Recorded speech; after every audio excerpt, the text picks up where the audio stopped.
Hello mga viewers, nandito po tayo ngayon sa isang ating di-discuss itong episode na to, which is talagang magbibigay sa atin ng magandang impormasyon, good vibes at idea at kaalaman talaga na mapupulutan natin ng aral.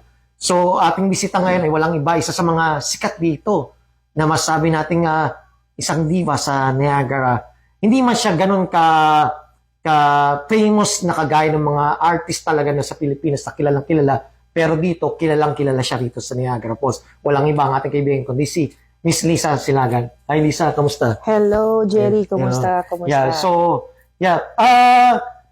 Pwede mo pa sa aming i-share yung mga experience mo before ka nag-start dito? Kano ka na ba katagal dito sa Canada? Dumating ako dito, I remember September 8, 2008. Okay. Galing ako ng Taiwan, nag-cross country ako. And then, I came here as a nanny to the police officers. So, I was taking care of 2 kids. Wow. Napakahirap na, napalayo ka sa iyong pamilya, di ba?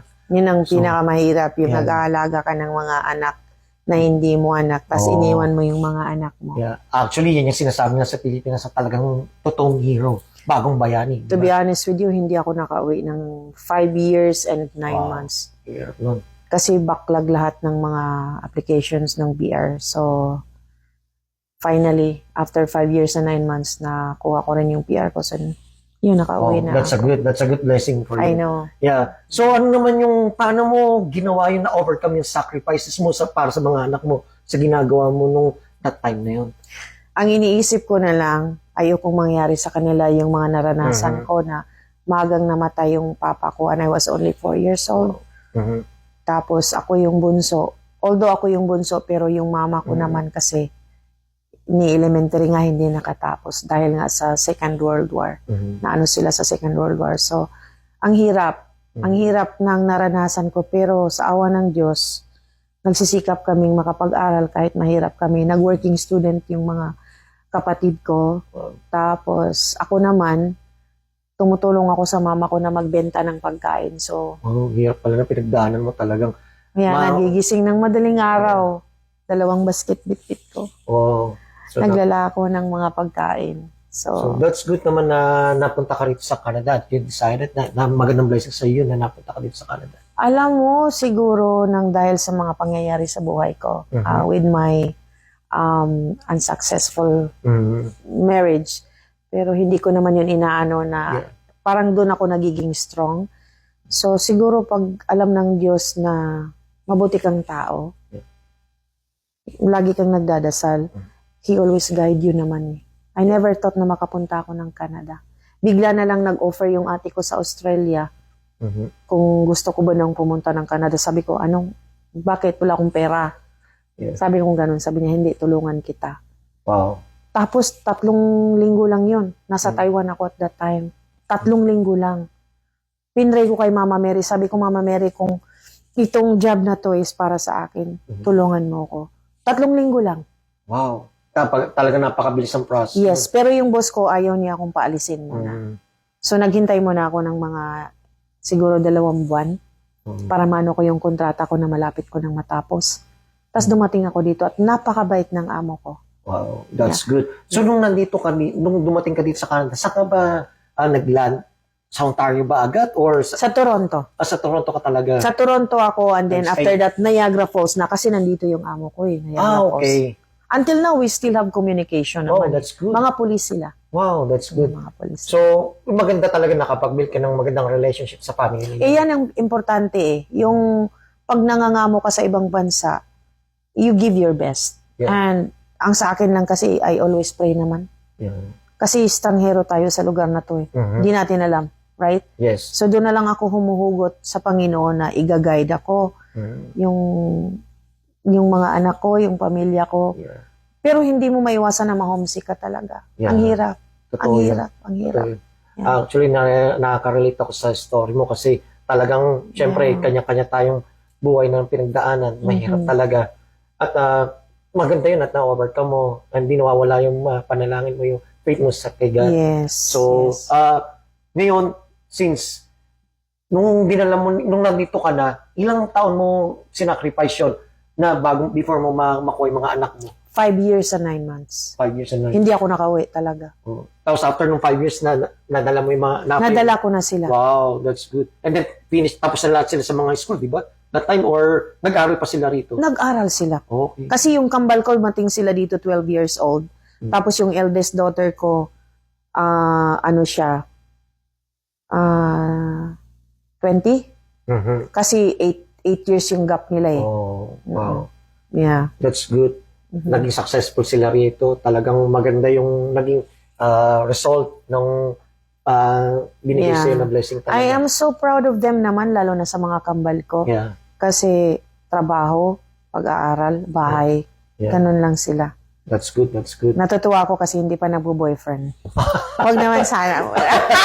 Hindi. Baka pag narinig nila ngayon baka bigyan ng boyfriend. Hindi. I'm just saying na bira kasi sa mga bata. Kasi kambal sila, Yeah, magka-team oo. talaga sila. Yeah. Magka-team silahan talaga. Kilala ko, masayahin talaga mga bata. Masayahan, di ba? Masayahin talaga. Masaya Sarap din. kasama, sarap kakwentuhan. Mhm. Anyway, narinig ko rin ng mga last few years, isa ka pala na sa mga kumanta sa Nayaka Spotlight. At hindi lang yun. Talagang napaprotak ka, kumakanta ka talaga sa mga kasama mo yung mga sikat na celebrity rin. Tulad nila, sample, yung mga nasama mo before. Last time, napanood kita Aegis. si Pomoy, di ba? Si Pomoy, Marcelito Pumoy, Sino pa ba mga... Gabi Concepcion, Yeah. Chiki Pineda, Marami pang iba. marami pang iba. Hindi ko So, na maalala. That's good na talagang paano mo naman na-handle yung sarili mo as an artist na hindi mo na nawala sa linya mo ang pagkanta? Yan. Minsan tinatanong ko nga sa sarili ko Sabi ko, Lord, I have this talent. Sabi ko, i-guide mo na lang ako kasi sa trabaho ko, 2 full-time job ako, Yeah, Jerry. yeah. Alam mo yon. Yeah. Pero alam mo, pag passion mo talaga at pag may talent ka talaga, Mhm. and you ask guidance na lang kay Yeah. Lord, talagang inaano ka niya, you can manage your time naman Yeah, you Yeah, can that's- manage your time. that's good. Kahit gano'n ka kabisi. Yeah. That's good. At least nandun pa rin yung yung passion mo talaga na ni-share mo pa rin sa mga tao. Oh, yeah. Lalo sa mga community, di ba? Yeah. So, yeah, magandang yun. Di ba, I think I heard na meron ka rin mga composition na ginagawa, kanta na re-release ka na, di ba? Meron isa, yung ginagawa nilang soundtrack yata yun sa Filipino movie, yung Dream Ko na nasa YouTube. Actually si Lee Iron ang nag-ano nun at inarrange ni Rodney Ronquillo. Wow, that's So, amazing.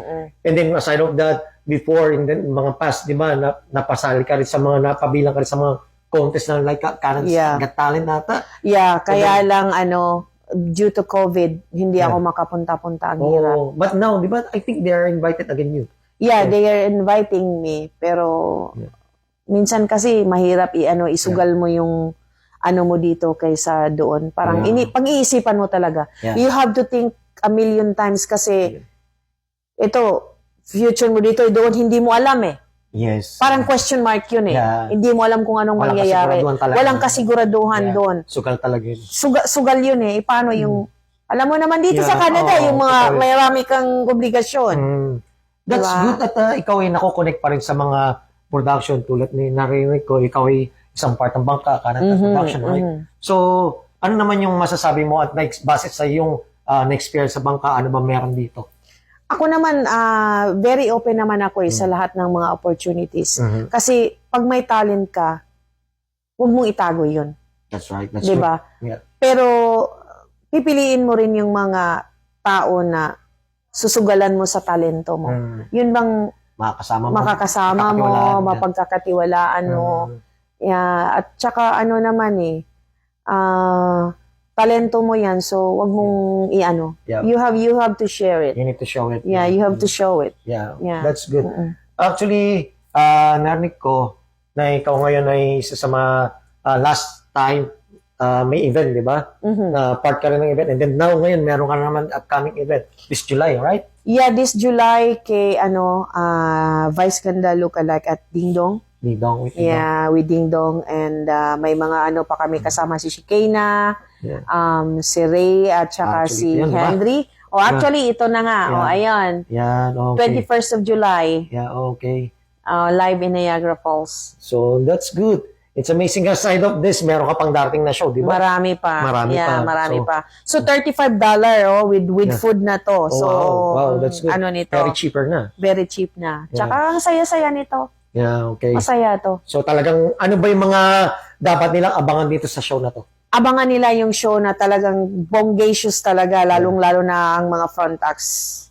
At saka yung mga performance natin na nakakaano talaga, mapapasaya tayo, mapapatawa tayo. Yun bang relaxing moment. Mawala ng stress. Diba? Yeah, yung it's really worth it to $35 saan ka ba naman makano $35 with food na yan. Yeah, okay. 'Di ba? Yeah. Mapapasaya ka na. Oh, Talagang diba? magiging enjoyable talaga tong show na to. Of course.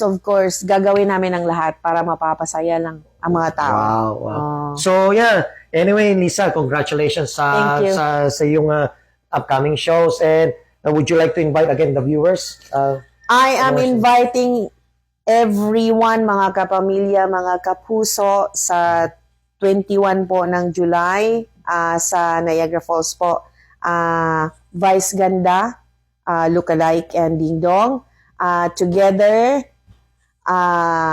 with me and Shekinah, Henry Bustos, and Ray Baker, we will be performing on that show po. Kita-kits po tayo, $35 lang po yung ticket with food na po yun. At saka, masayang-masaya po to, promise po, hindi po kayo magsisisi. Promise po. Yeah. Yeah. Okay, maraming salamat sa iyo, Lisa. Thank you, Jerry. For the time, Thank you. sharing your experiences and then yung event mo for promoting your event. Yes, Thank you so yes. much. And of course, syempre, may mga show ka pa darating sa Oh, Cebu yes. City, right? Seafood City, Seafood City po, Saturday po yan, ng tanghali. Yeah. Okay, noon time show. We'll see you. Okay, thank you so much, guys. Sana napulutan natin ng aral at ng knowledge yung yung mga shinare ni binagi sa atin ni Miss Lisa Silagan. At sana supportahan natin yung mga local talent natin dito sa Niagara. Yes. Maraming salamat, guys. And kita tayo ulit. Bye. See you. Bye-bye.